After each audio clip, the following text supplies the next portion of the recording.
Let's try another surface integral. And the surface that we're going to care about, S, is this shape, the outside of this shape right over here. And as you can see, we can kind of decompose it into three separate surfaces. The first surface is its base, which is really the filled in unit circle down here. The second surface, which we have in blue, is you can kind of view it as the side of it.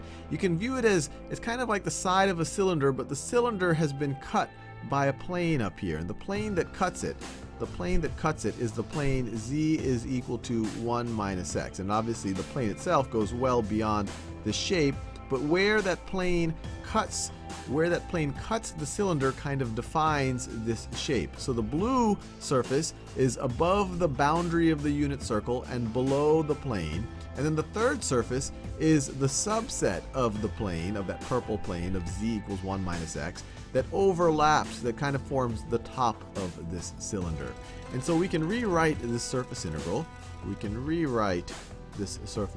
As the sum of three surface integrals. It's the surface integral of z over s1, z over s1, plus the surface integral of z over s2, s2, plus the surface integral of z over s3, and we can just tackle each of these independently. So let's start with surface 1, and you might immediately want to start parameterizing things and all the rest, but there's actually a very fast way to handle this surface integral, especially because we're taking the surface integral of z. What value does z take on throughout this surface, throughout this filled in unit circle right over here? Well, that surface is on the xy plane. When we're on the xy plane, z is equal to 0.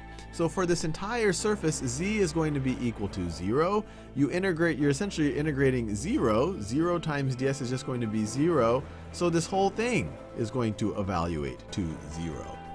So that's about as simple as evaluating a surface integral can get. But it's always important to at least keep a lookout for things like that, and it'll keep you from kind of going down this, wild goose chase. That wouldn't be a wild goose chase. You would eventually get the answer anyway, but you don't have to waste so much time in parameterizing things and all the rest. Now let's tackle the other two surfaces. We'll focus on surface 2. So the x and y values, the valid x and y values, are the x and y values along the unit circle right over here. So we can really parameterize it the way that we would parameterize a traditional unit circle. So we could set x is equal to, let's set it, and our radius is 1, so x is equal to cosine of, I'll use the parameter u, x is equal to cosine of u, and then let's say y is equal to sine of u, and then u is the angle between the positive x-axis and wherever we are essentially on that unit circle. So that right over there, that angle right over there is u. And so this would give us for u, so as long as u is between 0 and 2 pi, that we're essentially going around this unit circle. So those are all the possible x and y values that we can take on. And then the z value is what takes us up above that boundary and gets it someplace along the surface. But this is interesting because the z value, it can take on obviously a bunch of different values, but it always has to be below this plane right over here. So for this z value, I'm going to introduce a new parameter. It's called zv. That's the second parameter. And v is going to be, it's definitely going to be greater than 0. Z and v, they're the same thing. They're always going to be positive. So they're definitely going to be greater than or equal to 0, but it's not less than or equal to some constant thing. This has kind of a variable roof on it. And so it's always going to be less than or equal to this. It's always going to be less than or equal to this plane right over here. And so we could say is less than or equal to 1 minus x. I mean, we could have said, so we know that z is less than or equal to 1 minus x, but if we use the new parameters, v is z, and 1 minus x is the same thing as 1 minus cosine u. 1 minus cosine u. And so now we have our parameterization. We are ready to actually evaluate the surface integral. And to do that, first let's do the cross product.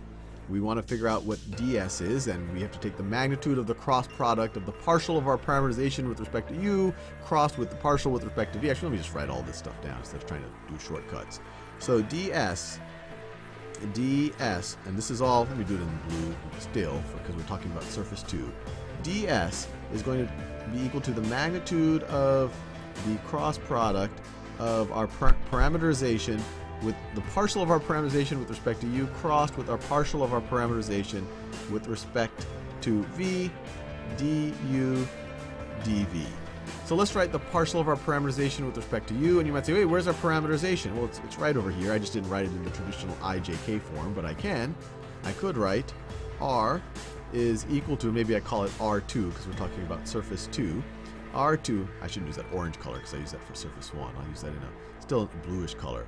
So r for surface 2 is equal to cosine of ui plus sine of u j plus v k, and this is the range that the u's and the v's can take on. If I want to take the partial of r with respect to u, I would get, you see, the derivative of cosine u with respect to u is negative sine ui. Derivative of sine of u with respect to u is plus cosine uj, and the derivative of v with respect to u is just 0. So that's our partial with respect to u. Our partial, we do this in a different color just for the sake of it. Our partial with respect to v is equal to, well, this is going to be 0, this is going to be 0, and we're just going to have 1k. So it's just going to be equal to k. And so now we're ready to at least evaluate this cross product. So we'll evaluate the cross product, and then we'll take the magnitude of that. So just this part, so just the cross product, the inside of that, before we take the magnitude. So copy and paste. So just that is going to be equal to, the determinant, the 3 by 3 determinant. Let me write my components, I, j, k. And then for r sub u, we have this. Our I component is negative sine of u. Negative sine of u.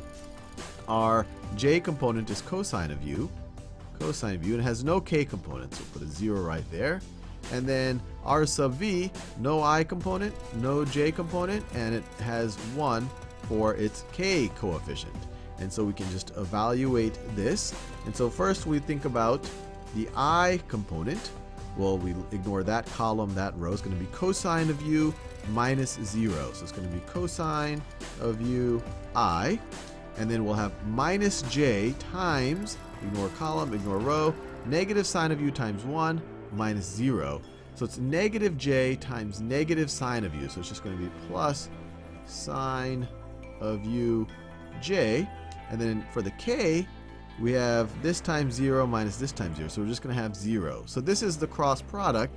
And if we were to take the magnitude of this, if we just take the magnitude of this, so now we're ready to take the magnitude of this, it's going to be equal to, the magnitude of this is going to be equal to the square root of cosine of u squared, plus sine of u squared,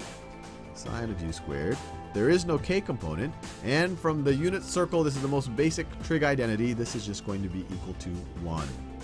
And so we have this part right over here just simplifies to 1, which is nice, and ds simplifies to du dv for at least this surface. And so now we are ready to attempt to evaluate the integral. But I'm almost running out of time, so I will do that in the next video.